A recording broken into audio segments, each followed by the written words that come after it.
I think people underestimate how broken the system is and how nonsensical everything has become, to the point where there are a lot of people who are saying things to me that I was saying 3 years ago.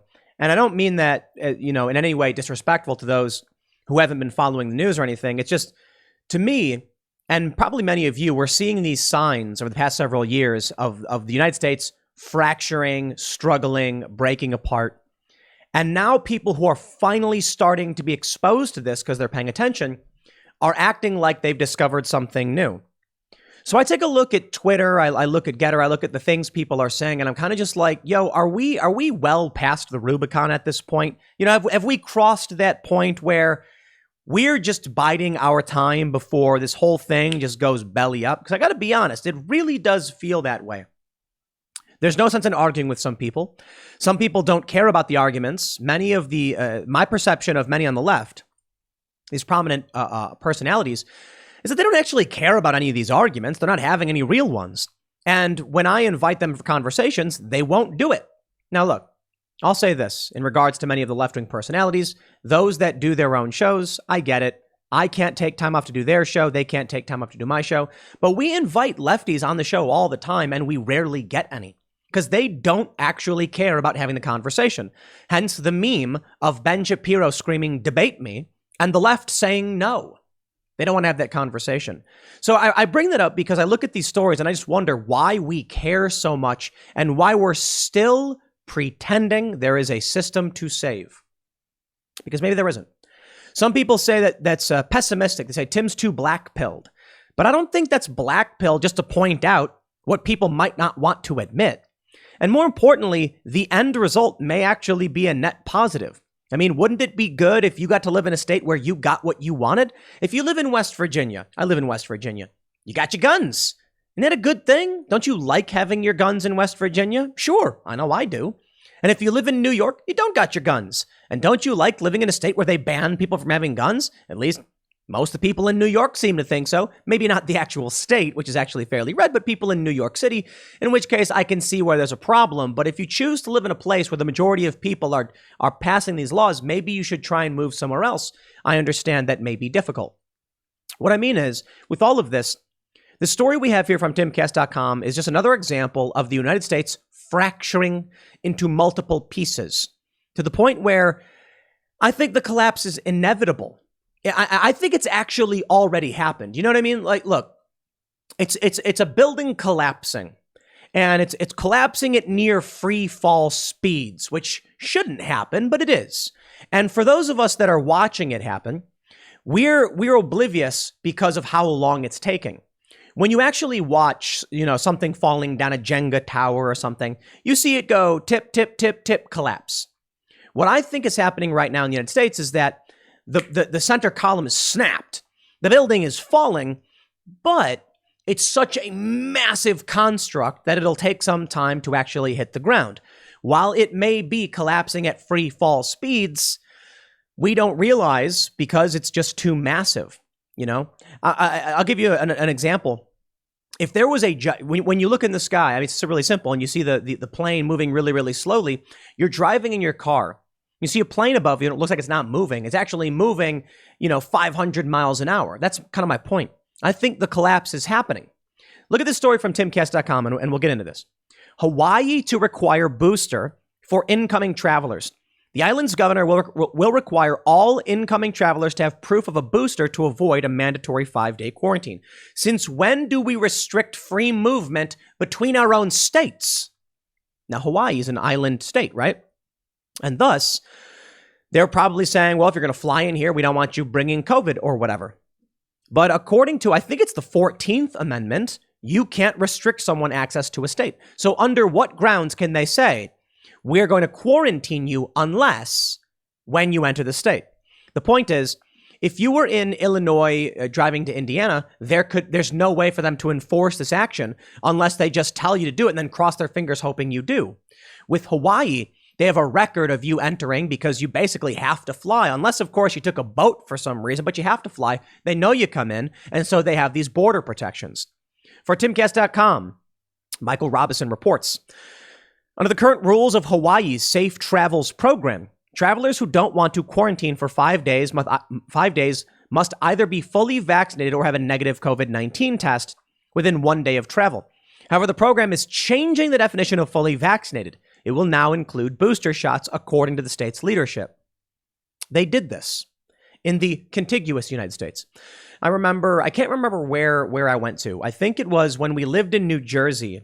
And basically, and you're on the East Coast, you're so close to all these other states. Being from the Midwest, we didn't really understand it the same way. When I lived in Chicago, sure, you could drive an hour and a half, 2 hours, and you'd be in Wisconsin.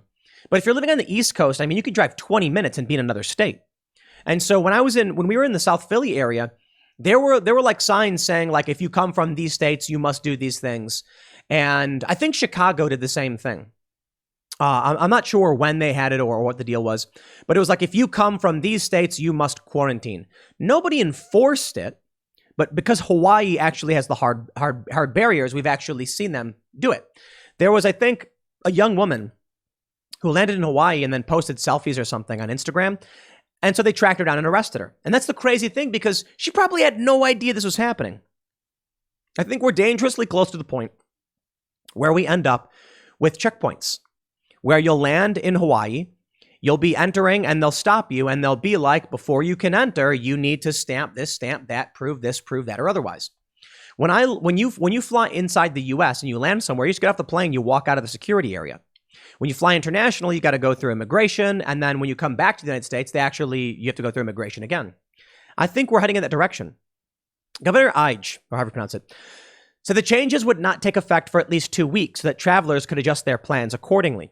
We know that the community needs time to react to that, so we have to provide at least 2 weeks for those who may not be up to date to have the opportunity to get vaccinated if they need to. The governor went on to say that he was speaking with local mayors and other civic leaders about mandating booster shots to dine in restaurants and participate in other activities and events.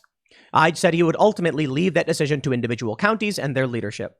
Maybe we won't get to that point where there's hard barriers, but I will tell you this. Half the United States is not vaccinated. Substantially less, I think 70%, is not boosted. If we start seeing blue states implement these policies, booster mandates, the state's fractured. I mean, the country is fractured. Truck drivers are not going to work in states where they can't eat food.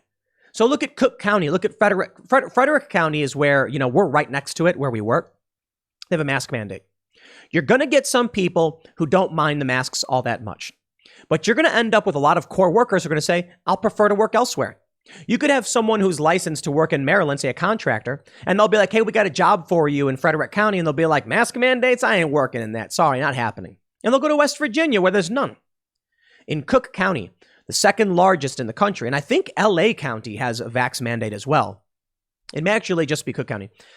Truck drivers. You think a truck driver is going to be like, I am going to drive into Cook County to deliver goods, and then I won't be able to eat food at a restaurant? Many probably will have no problem with it. Many won't. And this is going to create a friction in the United States, which jams up goods and services, slows things down. You're not going to see the roads getting cleared. You're not going to see salt on the streets when the snow comes. And everything's going to slowly grind to a halt. And we're watching it. The economy is on fire.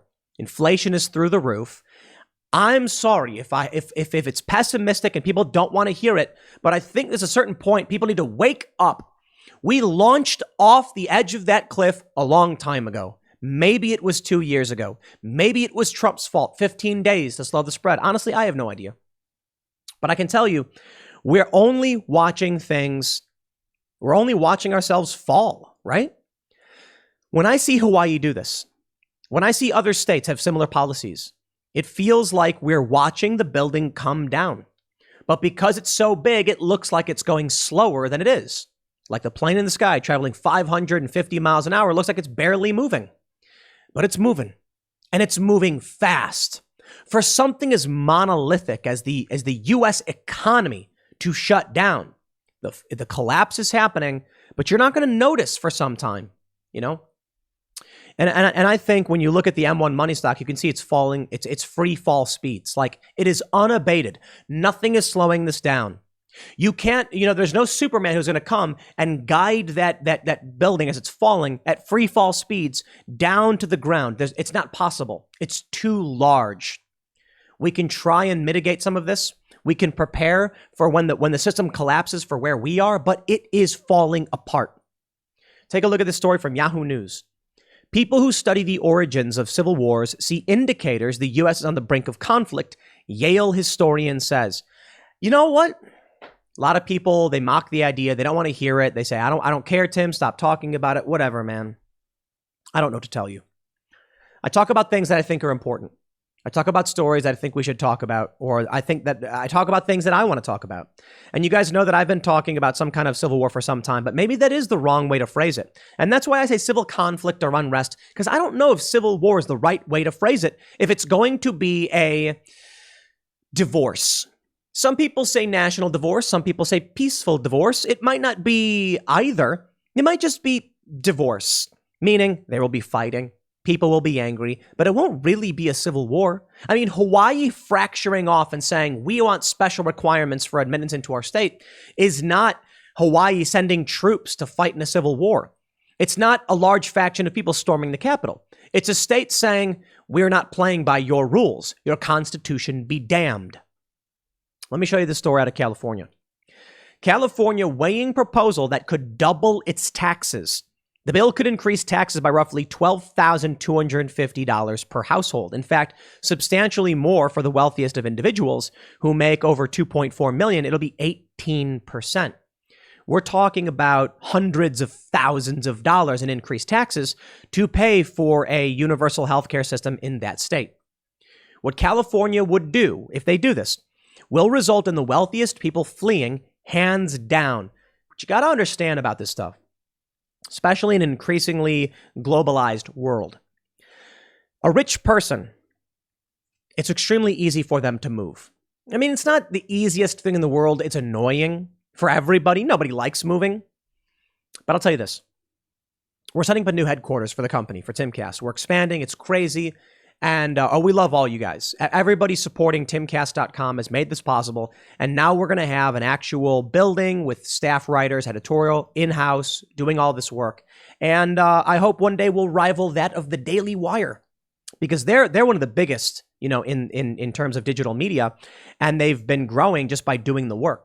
So maybe we'll get to that point. And we are growing rapidly, though not nearly as rapidly as the Daily Wire is. But I want to get there. I really, really do. We got a different business strategy, but I hope we'll get there. And so we're building this space. Do I have to call my friends, get people to help me move furniture so that I can make this move, so that we can move to this building? No. I understand it's different for a business, but my point is economic scale. For us, we have our studio in Maryland. We're relocating everything to West Virginia. We will still have a production studio here. The Cast Castle will still exist, and there will be staff doing, basic work and recording shows. But the core, 80-90% of everything we do will be West Virginia based. We'll just have a small, location here in Maryland, and, we'll see what we end up doing with it. Regular people, when they move, they don't have the luxury. A lot of people, when they sell their houses, they have to say, only when the house sells and I get the money can I buy the new house and then move, which makes it very difficult for us because we're doing so well. We bought the property, call the company, get the contractor on it, look at my watch, and then in a few months, we'll have a new headquarters. And then we can pick up and walk on over, and we're ready to go. I don't got to worry about moving furniture. No, we'll buy new, we'll build new, we'll have a new building. It's going to be amazing. And I'm really excited for this. This building will continue to exist.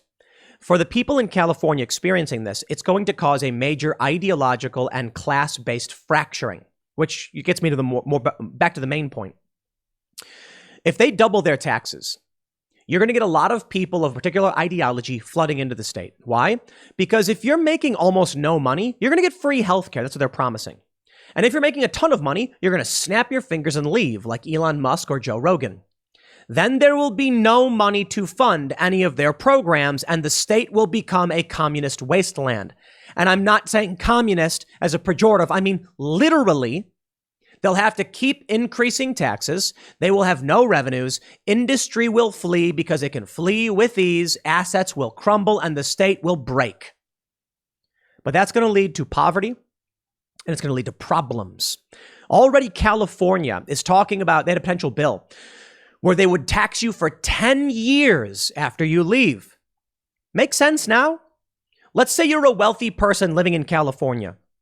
You make $2 million, $2.4 million a year. They want 20% of your income. They want to double your taxes. So you see this, you say, I'm leaving. Then California passes a bill. Anyone who has lived here within the past 10 years owes us income tax. Then what? California would be sending letters to a wealthy individual who moved to Georgia saying, you owe us money. No joke. California proposed this. The person in Georgia is going to be like, screw you. You have no jurisdiction here. And then what? California will either have to ask the feds for help, which they probably wouldn't do, or send California law enforcement to go and pick you up in a jurisdiction where they have no authority to do so. Will Georgia or whatever state abide by California law? Well, let me ask you this. If you're wanted for tax evasion in Illinois and they file a warrant and they reach out to Georgia, Georgia will arrest you. This is where things get interesting. When these clashes start happening, I firmly believe that if California tries pulling this off, you're in Nebraska, right? You move out of California. California files a tax evasion warrant. Nebraska's not going to know what that warrant is for. It's entirely possible that law enforcement in Nebraska, state troops, go to you and say, look, you got a warrant in California, we're arresting you, and then we're gonna send you to California. But let's say they do know. It's so contentious, they know how bad it is. Nebraska then just says, we are severing all arrangements with California because they're encroaching outside of their jurisdiction. Now you can have murderers. I mean, maybe the agreements won't break down that rapidly, but you'll have these states being like, we no longer cooperate with these other states. Not that they all completely do. I'm not saying that, but this will just create a major fracturing between states, worse than we're already seeing right now. To put it simply, like I said, I believe the building is collapsing. It is, and I'll tell you this, it's not just one building collapsing at free fall speeds. It's that the building may have already collapsed.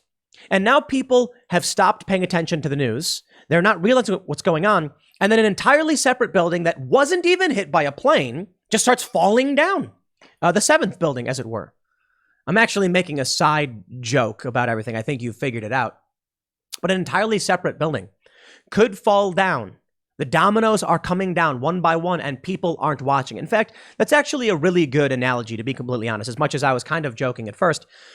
When the building starts collapsing and we see everything that happened over the past 4 years, maybe it's Donald Trump, maybe it's January 6th, a lot of people scream about it. But then, while people aren't even aware of what's going on, they're not paying attention, other things are happening. World Trade Center 7 fell down at 5 p.m. And you ask most people about 9/11, you ask them, how many buildings fell? They'll say 2. When you tell them 3, they'll say, oh, the Pentagon? No. Building 7. They just don't know it even happened. So that's what I see when I see this stuff.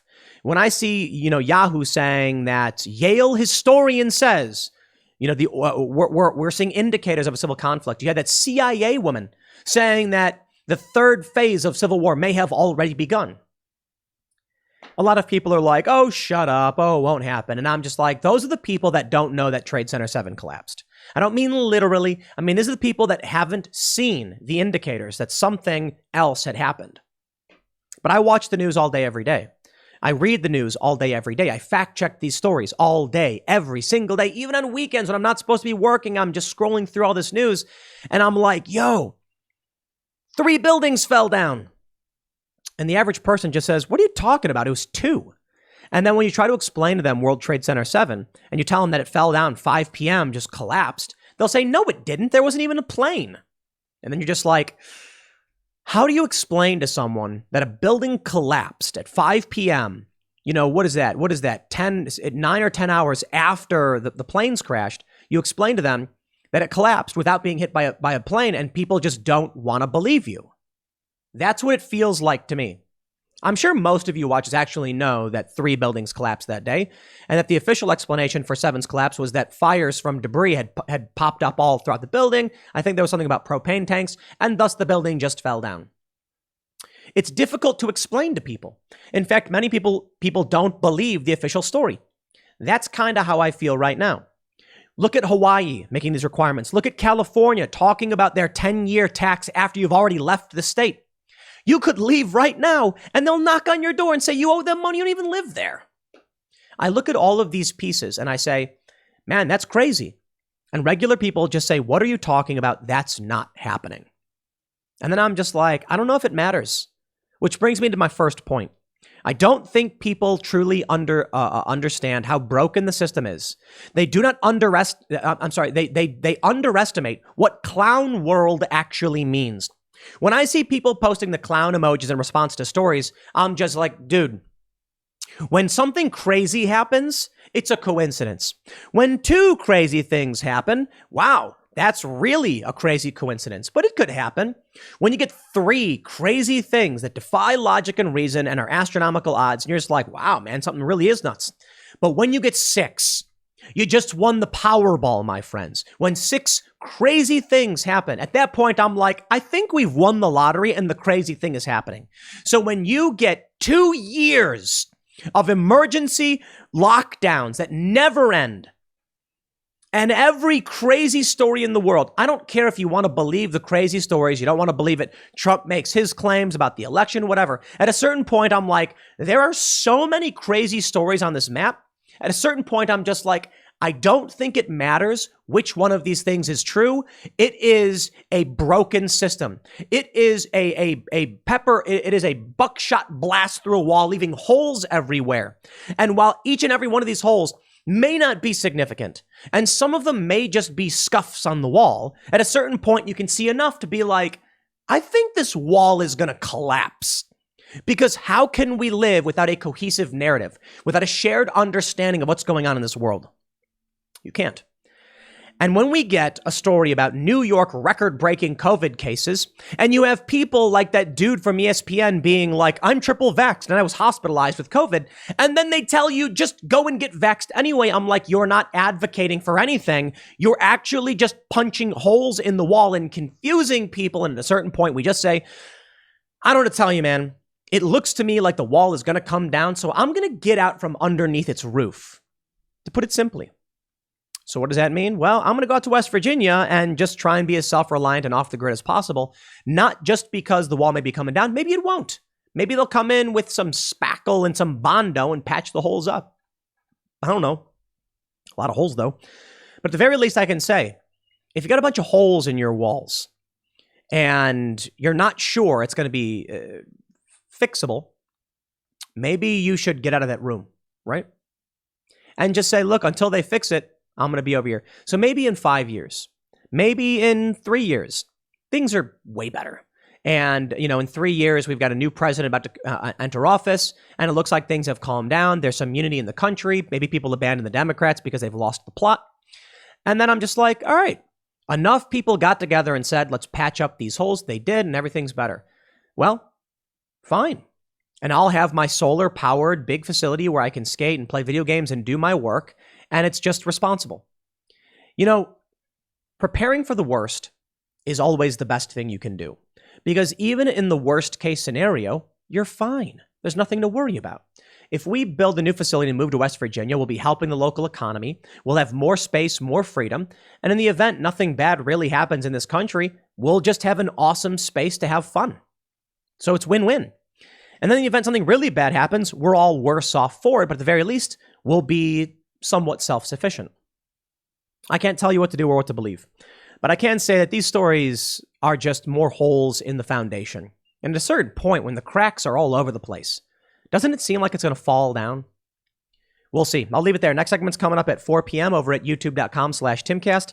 Thanks for hanging out, and I'll see you all then.